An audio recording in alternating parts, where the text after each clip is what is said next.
Nous reprenons donc l'Épître aux Galates, au chapitre 4 et au verset 1. Galates 4, verset 1.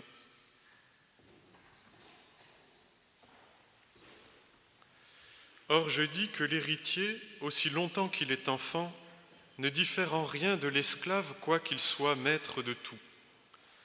Mais il est sous des tuteurs et des curateurs jusqu'au temps marqué par le Père.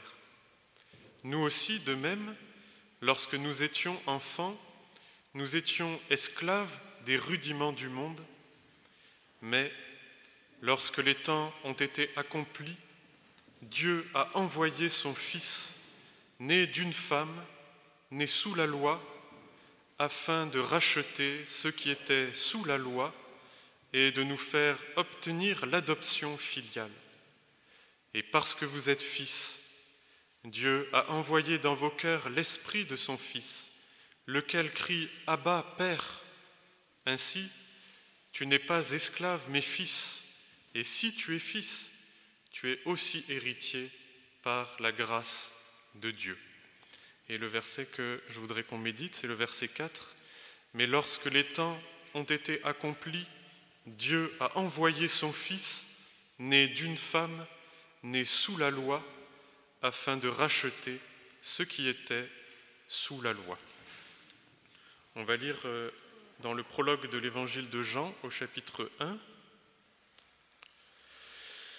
Évangile de Jean, chapitre 1, verset 14.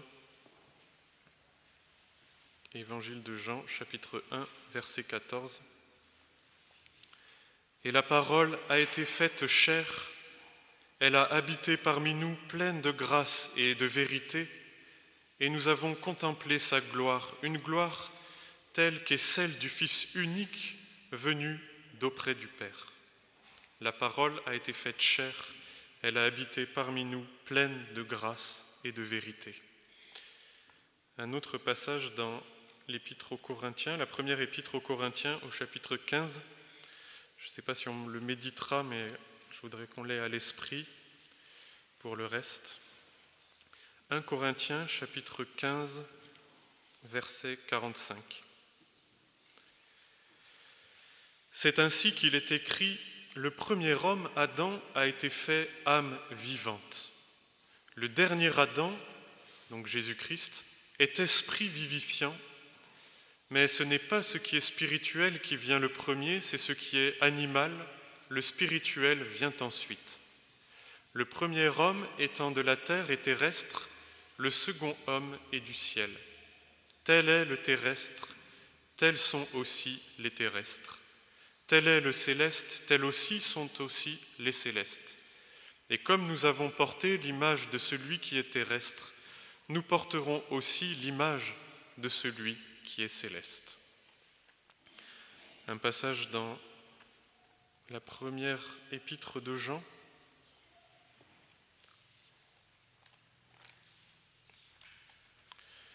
Au chapitre 4.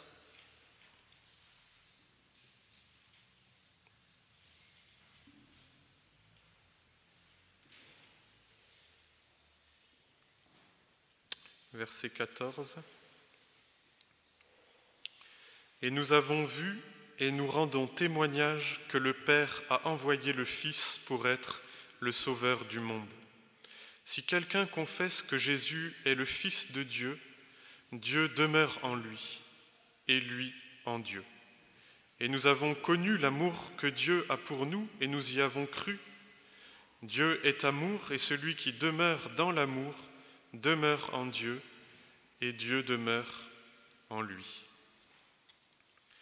Et enfin, dans l'Épître aux Hébreux,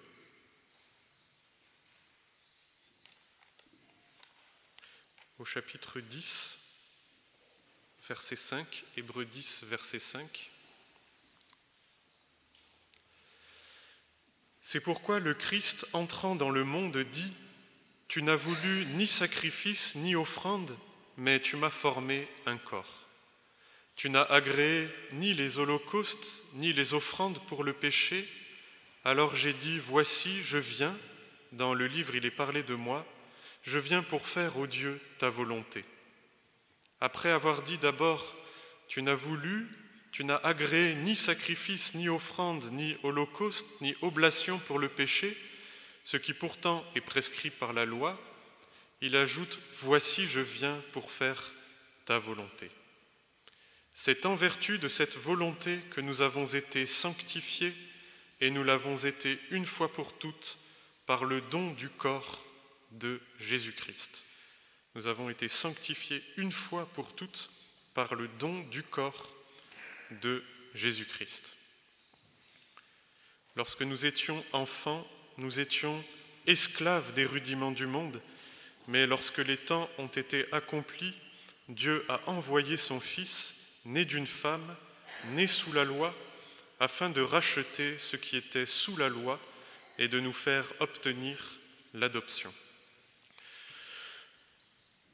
En méditant ces textes les derniers temps, ça m'a ramené au temps de mon adolescence. Ça commence à dater un peu, mais je crois que parfois ce qu'on vit dans l'adolescence est tellement fort et tellement marquant que ça nous poursuit toute notre vie.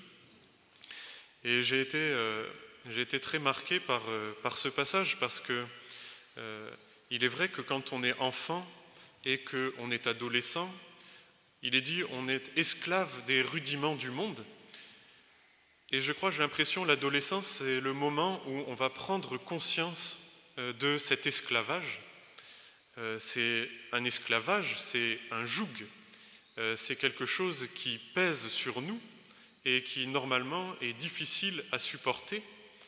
Être esclave des rudiments du monde, quand on est enfant, c'est être esclave de la loi de ses parents, de l'éducation de ses parents, c'est être esclave de la loi de son milieu, de son Église, c'est être soumis à des ordres, à des autorités, l'ordre scolaire, l'ordre juridique. Et petit à petit, en grandissant, on se rend compte que l'on est soumis à tous ces ordres-là et que ces ordres, sous bien des aspects, sont des ordres injustes. Ils sont, nous dit la parole, ordonnés par Dieu pour que le monde tienne, mais il se commet en leur nom, il se commet à leur ombre beaucoup d'injustice, beaucoup d'oppression. Les hommes qui sont dépositaires de cette autorité à laquelle les autres sont soumis, ou en particulier les enfants sont soumis, et que les adolescents commencent à vivre avec de plus en plus de difficultés, sont souvent l'occasion de beaucoup d'injustices. Et je me souviens que lorsque j'étais à l'école, au collège, je me suis rendu compte à quel point on pouvait se servir de l'autorité qui nous était conférée et être source de nombreuses injustices.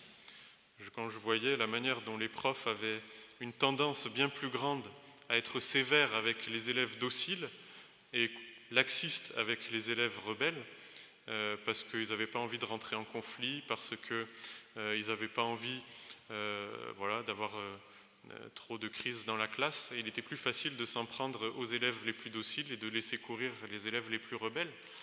Donc il y a beaucoup d'injustices qui se commettent sous couvert de l'ordre établi et de ces rudiments du monde auxquels nous sommes soumis en tant qu'enfants, en tant qu'adolescents.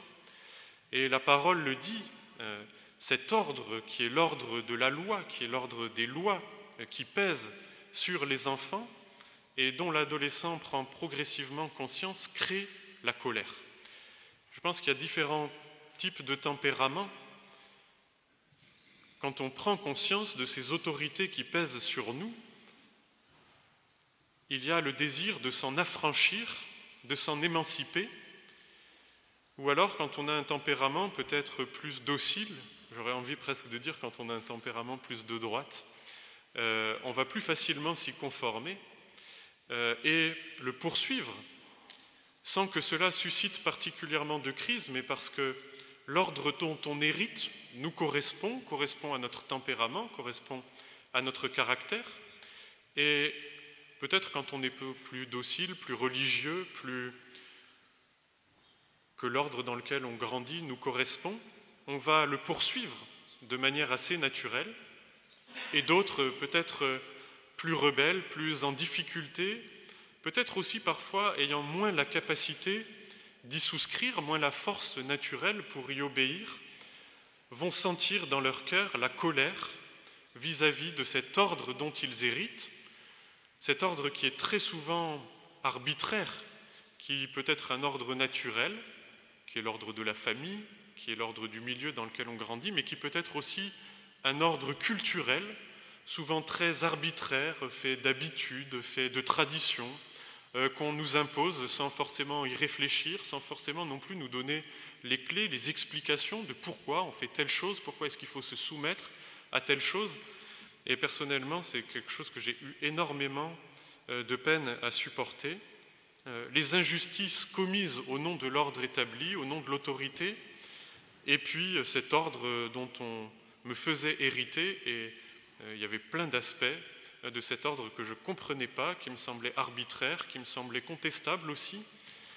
Et j'ai trouvé dans certaines lectures, et en particulier dans la lecture de Rimbaud, dont je me suis beaucoup nourri, parce que je trouvais qu'il comprenait très bien la souffrance et la douleur qu'on pouvait à se confronter à cet ordre dans lequel on grandissait. C'est comme les barreaux d'une cage à laquelle on se heurte, et ce désir, ce besoin profondément enraciné dans le cœur de s'émanciper, de se libérer de ce carcan qui pèse sur l'enfant.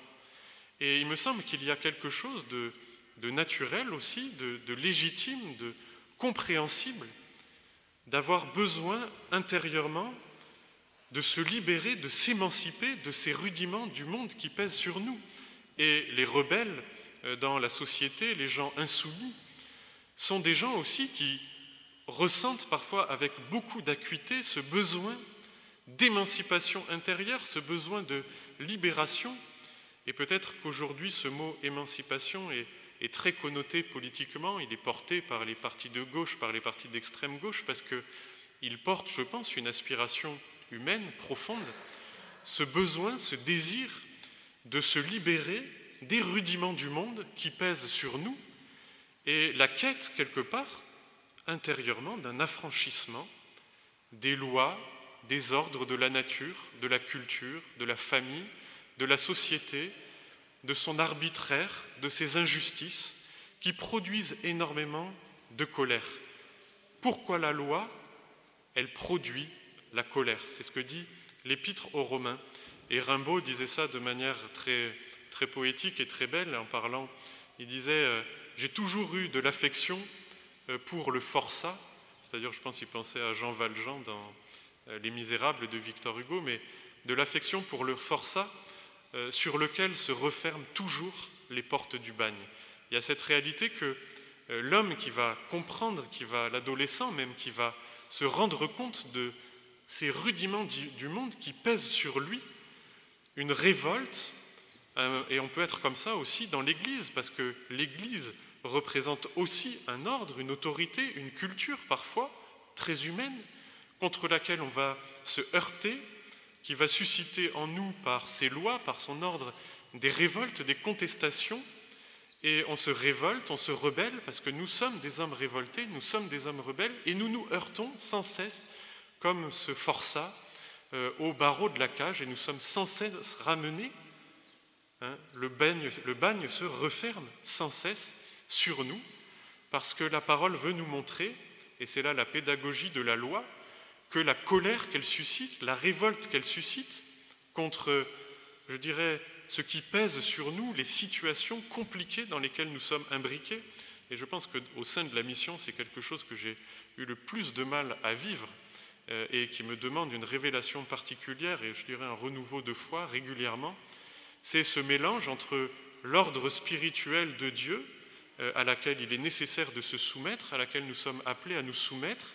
On va y revenir parce que c'est là-dedans qu'est la véritable liberté, mais qui coïncide ou qui se superpose parfois aussi avec une culture humaine, avec des traditions humaines avec un ordre qui nous est légué par nos parents, par le milieu duquel on vient et qui est parfois peut-être discutable aussi parce qu'il vient de temps anciens et que nous avons tendance à justifier, à reproduire par tradition des choses qui ne sont pas nécessairement conformes à la parole ou en tout cas qui méritent d'être repensées, rediscutées, revues sans cesse à la lumière de la parole.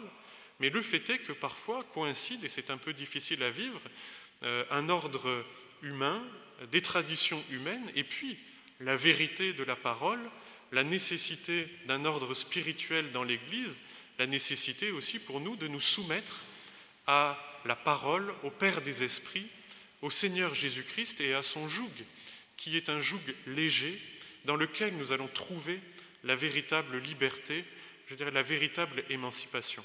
Et en me confrontant pendant toute mon adolescence avec beaucoup de colère, beaucoup de contestation, en particulier à l'ordre représenté par ma famille, mais aussi par l'ordre représenté par l'ordre scolaire, qui je pense est celui qui m'a le plus mis en colère, il m'est quand même arrivé à un moment où, quand j'étais dans mes études, je suis tombé sur une fable de La Fontaine.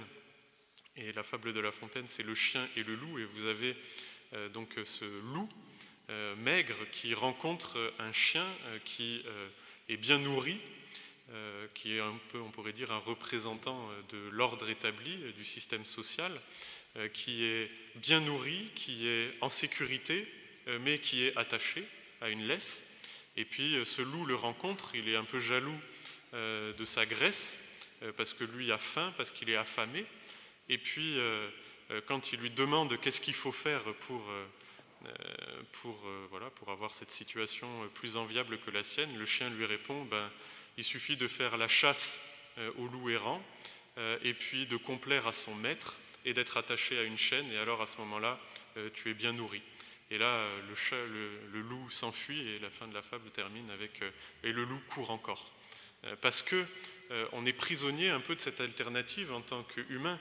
Soit on est les chiens bien nourris qui complaisons à leur maître, qui faisons la chasse aux vagabonds et qui, en échange, recevons un statut social et puis une certaine abondance de vie. Soit on est ces loups qui vivons dans la marginalité, maigres et soi-disant dans la liberté, mais dans un besoin et dans une envie et dans une insatisfaction chronique quand même, puisque le loup est au final quand même très tenté parce qu'il vit malheureux dans sa maigreur, il est incapable de se soumettre à l'ordre établi, mais il est errant, il est maigre.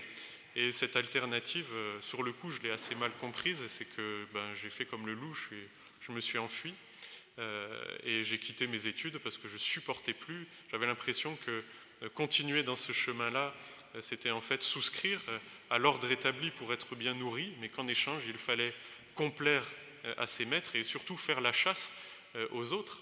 Et malheureusement, la réalité, c'est cela.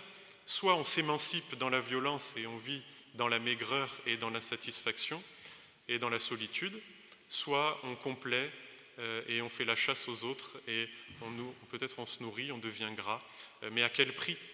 Et ce dilemme, franchement, a été pour moi à l'occasion d'une grande crise intérieure personnelle.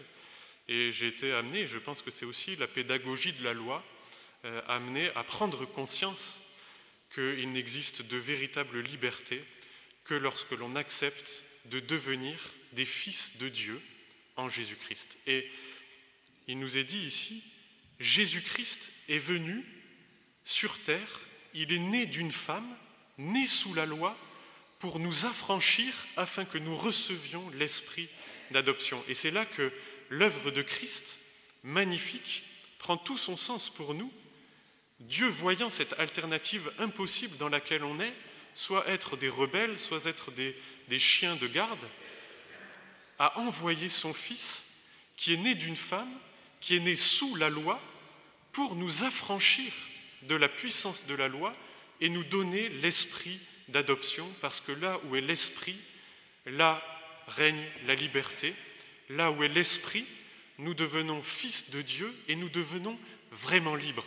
Libres de cette alternative, libre des lois humaines, libre des lois qui pèsent sur la société, mais aussi libre de la loi qui n'est pas moins exigeante et qui n'est pas moins source de souffrance, qui est la loi de la rébellion, la loi de la colère et la loi de l'émancipation cherchée dans la violence. Le Seigneur a envoyé son Fils, né d'une femme, né sous la loi, la parole éternelle, créatrice de toutes choses. Dieu lui-même est libre, la parole est libre. Et il s'est fait homme, elle a été faite chair, il est venu, il est né sous la loi, il a été obéissant en toutes choses à la loi, il est mort, il a crucifié la chair pour nous rendre libres des exigences de la loi. En Jésus-Christ, si nous avons foi en lui, nous sommes au bénéfice de son œuvre parfaite. Jésus-Christ est né sous la loi, il a obéi en toutes choses à la loi, il est ce nouvel Adam qui, prenant forme d'un homme, vient sur terre, se soumet à la loi, il a été circoncis. C'est pour ça que ces réalités sont tellement importantes, que Jésus-Christ ne soit pas venu n'importe comment, il est venu sous la loi, il a été circoncis comme la loi l'exigeait, il s'est répété, obéissant en toutes choses à ses parents, ce qui ne l'empêchait pas d'être extrêmement libre parce que ses parents l'ont cherché partout alors qu'il était au temple en train d'écouter les docteurs de la loi. Il s'est soumis en toutes choses et par son obéissance active et passive qu'il a menée jusqu'à la mort de la croix, il a crucifié la chair et nous a libérés de la puissance de la loi. En Jésus-Christ, parce que Jésus-Christ a accompli cette chose, parce qu'il l'a fait pour nous, nous ne sommes plus obligés de vivre sous la loi, de vivre sous les rudiments du monde. En Jésus-Christ, puisque par son obéissance, il nous a acquis l'esprit, il nous a acquis l'esprit d'adoption, nous pouvons devenir fils et filles de Dieu et vivre en pleine liberté par rapport aux rudiments du monde, par rapport aux exigences des lois humaines. Nous allons nous soumettre pour ce qui est bien, mais intérieurement, nous sommes libres. Nous ne sommes ni ce chien qui fait la chasse aux autres, qui complaît à son maître pour obtenir sa pitance, et nous ne sommes plus non plus ces loups rebelles qui vivent dans la révolte, dans la maigreur, dans la marginalité, malheureux et seuls. Nous sommes rapprochés de la famille de Dieu, nous appartenons à une famille, nous ne sommes plus réduits à cette alternative. Nous recevons par la foi en Jésus-Christ, parce qu'il a été obéissant dans la chair, l'esprit d'adoption. Nous devenons fils et filles du Dieu très haut. Et là où règne l'esprit, là aussi règne la liberté. Et quand j'ai reçu ça, quand j'ai compris ça, j'ai compris que j'allais pouvoir enfin obtenir le fruit de cette liberté que j'ai cherchée par tous les moyens. Même un ami à mon mariage qui a chanté cette chanson de Reggiani, ma liberté, hein, qu'est-ce que j'ai pas sacrifié pour toi, quelle souffrance je ne me suis pas imposé pour te préserver, pour protéger ma liberté. On peut souffrir énormément pour sauver sa liberté, alors qu'en réalité, elle nous est accordée sans être suivie d'aucun chagrin par la filiation, par l'esprit d'adoption, par le don du Saint-Esprit en Jésus-Christ, pourvu que nous acceptions de devenir des fils et des filles. Et je crois que c'est souvent là que ça coince. Et je crois que c'est aussi pour ça qu'on reste souvent dans cette alternative et dans cette souffrance. Nous restons au sein de l'Église, non pas des fils et des filles, mais des hommes et des femmes contestataires qui refusent de se soumettre au Père des Esprits. Et bien souvent, ce que nous sommes si profondément dans notre chair, ces loups qui veulent leur liberté, leur indépendance, leur autonomie, leur solitude, fait que nous sommes en tension avec ce joug doux et léger que le Seigneur veut faire reposer sur nous pour que nous soyons vraiment libres. Il n'y a pas de liberté véritable en dehors de la soumission à Dieu par Jésus-Christ. C'est une soumission de fils, ce n'est pas une soumission d'esclave. Par le Saint-Esprit, nous recevons l'esprit d'adoption, nous devenons des fils et des filles. Il n'y a plus de crainte, il n'y a plus de colère, il n'y a plus de contestation, il n'y a plus de révolte, mais il n'y a plus non plus aussi de cette soumission servile des gens de droite, des gens qui héritent d'un ordre et qui le reproduisent je dirais parce que ça correspond à leur tempérament, soit parce qu'ils n'ont pas la force, soit parce qu'ils n'ont pas le courage, soit parce que ça leur correspond dans la chair et dans leur nature, d'être des gens soumis, qui perpétuent ce qu'on leur donne. Ça peut avoir l'apparence de la vertu, ça peut avoir certaines affinités extérieures avec la soumission que la parole demande, mais la parole n'est pas de droite, elle n'est pas de gauche, et il n'y a de véritable liberté qu'en Jésus-Christ. Et c'est pour ça que nous sommes appelés, soumis ou insoumis, serviles ou rebelles, à revenir de tout notre cœur à Jésus-Christ. Et c'est lui qui le fera par son obéissance, qu'il nous applique à notre cœur par le Saint-Esprit. Et alors nous allons recevoir, je crois vraiment, une paix et peut-être aussi une certaine liberté pour remettre en cause ce que nous héritons et qui fait partie des lois humaines et pas des lois bibliques et pas des principes qui viennent de la parole. Souvent, quand on est confronté, je dirais, à ce qui est culturel dans notre milieu, ça produit de nouveau la colère et la contestation. On cherche à s'en affranchir, on cherche à le changer par la colère et par la contestation, alors qu'en réalité, je crois que des fils et des filles, s'ils sont dans l'esprit d'un fils, dans l'esprit d'une fille, alors on peut remettre en question certaines choses. L'esprit est complètement différent. On peut poser des questions, on peut remettre et interroger les choses qu'on ne comprend pas. On peut peut-être aussi, parfois, faire évoluer certaines choses qui doivent évoluer, mais l'esprit est complètement différent. L'esprit n'est pas celui de la contestation, l'esprit n'est pas celui de la rébellion. C'est l'esprit d'un fils qui interroge son père, qui lui demande la légitimité et le fondement scripturaire de certaines choses qu'il ne comprend pas. À ce moment-là, on peut poser des questions, mais c'est très différent dans l'état d'esprit et ça ne va pas produire une rupture, ça ne va pas produire un mouvement de révolte, mais bien plutôt une compréhension nouvelle de ce que le Seigneur attend de nous, qu'il mette dans nos cœurs et que nous puissions accepter de devenir des fils et des filles de tout notre cœur. C'est comme ça que l'Église grandit dans une vérité, dans la grâce, parce que Jésus-Christ a tout accompli pour nous. Je vous invite à prier si un frère ou deux veulent bien prier. Seigneur, nous voulons te rendre grâce parce que tu nous as libérés en Jésus-Christ de tous les rudiments du monde, de toutes ces lois qui pèsent sur nous et qui produisent la colère quand on se rend compte de l'oppression et du joug qu'elles représentent pour nous. C'est pourquoi, Seigneur, nous voulons reconnaître que par notre naissance, nous sommes des esclaves et que nous avons besoin de cette libération, de cet affranchissement que toi seul peux nous apporter. Seigneur, je veux te demander pardon pour ce cœur rebelle et je te demande pardon pour la rébellion qu'il y a si souvent dans notre cœur, nous qui sommes des marginaux, des contestataires si profondément enracinés. Nous voulons revenir à toi et recevoir l'esprit du Fils, cet esprit d'adoption que tu nous as acquise par ton obéissance parfaite. Nous voulons venir à toi dans la foi et te prier de faire que ces choses deviennent effectives, que nous puissions connaître cette libération intérieure qui donne la paix, qui réconcilie avec toi ce joug doux et paisible de Jésus-Christ. Je te prie, Seigneur, de le faire en nous, de condamner toute rébellion, de condamner toute servilité dans ton Église et de nous faire connaître cette liberté véritable. Accomplis-le en nous par ton Esprit, nous te le demandons. Tu es notre Père, tu as promis que tu donnerais ton Saint-Esprit à ceux qui te le demandent sans faire de reproches. Donne-le nous, Seigneur, s'il te plaît, pour que nous puissions persévérer dans l'obéissance. Amen.